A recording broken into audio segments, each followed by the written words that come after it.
Hai semuanya, balik lagi sama gua Nia di channel JLID. Kali ini gua bawa satu laptop yang kece banget dari Asus, yaitu Asus VivoBook A4 12F. Laptop ini hadir dengan desain yang ringkas, performa yang oke, dan tentunya cocok nih buat kalian yang butuh perangkat buat kerja atau kuliah. Tapi sebelum aku mulai reviewnya, jangan lupa untuk subscribe channel ini dan aktifkan lonceng notifikasinya, biar nanti kalian gak ketinggalan video terbaru dari kita.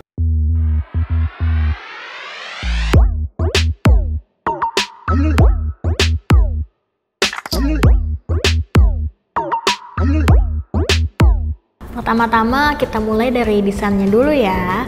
Asus VivoBook A4 12F ini punya ukuran yang cukup kompak dengan dimensi 322 x 212 x 19,9 mm dan bobot yang cukup ringan untuk laptop 14 inci. Dibuat dengan material plastik yang berkualitas yang bikin feel-nya tetap solid saat dipegang. Pilihan warnanya juga menarik dan elegan. Kalau yang lagi gue pegang ini adalah warna biru, tapi ada gradasi warna ungu-ungunya gitu deh. Jadi cocok banget buat anak muda yang pengen tampil stylish. Lanjut ke bagian layar. Laptop ini dibekali dengan layar 14 inci dengan resolusi Full HD 1920 x 1080. Layarnya udah anti glare nih, jadi gak terlalu silau kalau dipakai di ruangan yang terang. Untuk color gamutnya di NTSC 45% dengan tingkat kecerahan 200 nit. Bukan yang paling tajam sih, tapi udah cukup buat kebutuhan multimedia sehari-hari atau kerjaan ringan. Sekarang kita bahas ke performanya. Asus VivoBook A4 12F ini ditenagai dengan prosesor Intel Core i5 Gen 10 dengan clock speed 1,60 GHz. Prosesor ini masuk ke kategori mid-range, jadi cukup oke nih buat aktivitas sehari-hari kayak browsing, ngetik, atau nonton film. Buat multitasking dan kerja sedikit lebih berat juga masih aman. Selain itu, VGA yang digunakan gak cuma Intel USD grafik aja loh, tapi ada juga tambahan Nvidia GeForce MX 250 yang bikin performa grafis makin nendang.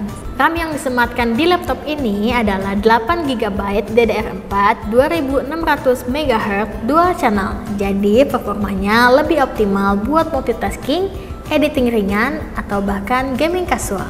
Dengan konfigurasi dual channel ini, kecepatan akses data lebih cepat dibanding single channel. Jadi experience-nya makin smooth. Nah, kalau buat kerja sih laptop ini masih oke banget. Cocok buat kalian yang butuh untuk ngerjain tugas kuliah atau kerjaan kantor yang nggak terlalu berat. Aplikasi kayak Microsoft Office, browsing sambil dengerin musik di Spotify, atau meeting online pakai Zoom masih aman banget. Apalagi laptop ini udah pakai SSD NVMe 512GB, jadi bootingnya super cepat. Loading aplikasi juga ngebut dan gak bakal nunggu loading lama. Tapi gimana sih performa laptop ini kalau buat editing? Jujur aja masih bisa sih, tapi jangan terlalu berharap performa yang tinggi ya. Buat editing video di Premiere Pro atau DaVinci Resolve masih bisa buat proyek ringan dengan resolusi Full HD. Berkat Core i5 generasi ke-10 dan GeForce MX 250, playback di timeline bakal lebih lancar dibanding laptop yang cuma pakai eGPU. Tapi kalau udah masuk di resolusi 4K atau efek berat, siap-siap rendernya lebih lama. Kalau kebutuhan editingnya lebih serius, lebih baik cari laptop dengan GPU yang lebih kencang kayak GTX atau RTX series. Masuk ke dunia gaming, laptop ini masih cukup oke buat main game casual. Game ringan kayak Minecraft bisa dijalanin lancar di setting medium. GTA 5 dan Valorant juga masih playable di setting medium hingga high dengan FPS yang cukup stabil. Berkat kombinasi Intel Core i5 generasi ke-10 dan GeForce MX 250. Tapi kalau kalian coba main game AAA yang lebih berat kayak Cyberpunk 2077 atau Red Dead Redemption 2, bahkan di setting low, ya jelas bakal ngos-ngosan lah. Soalnya MX 250 bukan GPU yang ditujukan buat gaming berat. Jadi kalau kalian gamers yang pengen FPS tinggi dan setting rata kanan, Mending cari laptop dengan GPU yang lebih kenceng, minimal GTX atau RTX series. Sekarang kita masuk ke bagian keyboard dan touchpad. Keyboard yang digunakan memiliki desain chiclet dengan jarak antar tombol yang nyaman untuk mengetik. Ditambah lagi ada fingerprint sensor di touchpadnya. Jadi kalian bisa login lebih cepat tanpa perlu ketik password. Untuk konektivitas, laptop ini cukup lengkap loh. Ada port USB 3.1 Gen 1, ada USB 3.1 Gen 1 Type-C, USB 2.0 HDMI, card reader, dan combo audio jack. Cukup fleksibel buat berbagai kebutuhan. Meski sayangnya nggak ada DVD drive. Di era sekarang sih kayaknya udah jarang banget ya orang pakai DVD, ya kan? Baterainya sendiri berkapasitas 37 Wh dengan konfigurasi 2 cell Li-ion.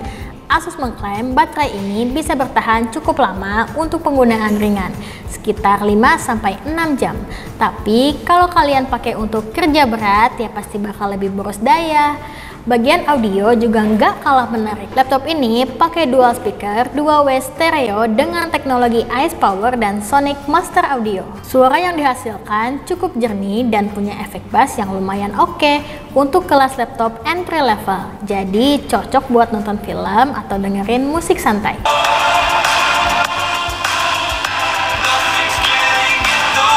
Di sektor kamera, Asus menyematkan kamera SD 720 pixel, cukup standar buat kebutuhan video call atau meeting online. Jadi jangan harap kualitasnya sekelas kamera smartphone flagship ya. Untuk jaringan, laptop ini sudah mendukung Wi-Fi 5 dan Bluetooth 4.2. Jadi konektivitasnya cukup stabil buat berbagai keperluan. Nah, kesimpulannya Asus VivoBook A4 12F ini cocok banget buat kalian yang butuh laptop dengan desain stylish, performa cukup buat kebutuhan harian, dan udah pakai SSD NVMe yang super cepat.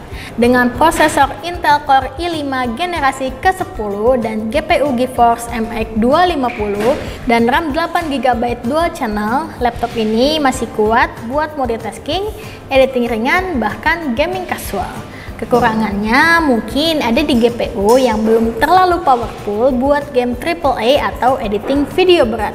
Tapi overall, dengan harga sekitar 4-5 jutaan aja, laptop ini masih worth it banget nih buat pelajar. Apalagi buat mahasiswa dan pekerja kantoran yang butuh laptop serba bisa dengan harga yang terjangkau. Oke, segitu dulu aja ya review hari ini.